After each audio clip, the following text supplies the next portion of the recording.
Que s'est-il passé le 25 octobre 1415, c'est la célèbre bataille d'Azincourt.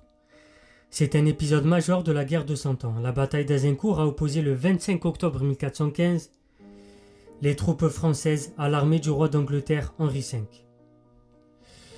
Donc, avec les chevaliers français, c'est une certaine idée de la noblesse au combat qui disparaît à ce moment-là.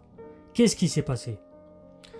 Azincourt a au moins le mérite d'en finir avec l'idéal aristocratique de l'affrontement désintéressé.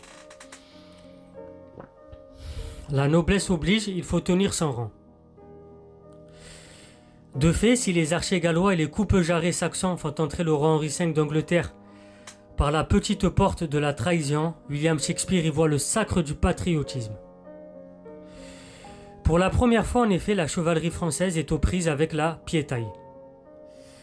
Qu'est-ce que la piétaille? C'était des hommes du peuple qui composaient l'essentiel du corps d'armée anglais. Et ils étaient à pied, contrairement aux troupes motorisées. En tout cas, quand je dis troupes motorisées, bien évidemment, à l'époque, c'était ceux qui montaient à cheval. En tout cas.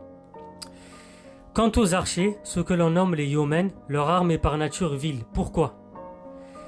Parce qu'elle n'est utilisée que pour le combat à distance, et non pour le noble corps à corps.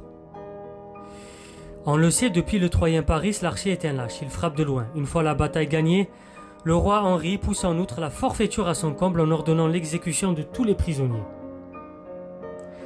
L'usage réclamait que l'on échangeait à l'époque les prisonniers contre une rançon. Mais bien sûr, Henri n'a pas fait ça. Pourquoi? Parce que ses troupes étaient extrêmement affaiblies et donc il n'a pas voulu courir le risque d'une revanche.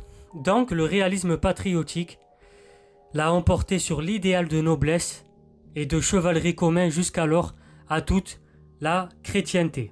C'était Soso l'Intello, abonnez-vous, partagez, likez. On se retrouve à 20h pour le live.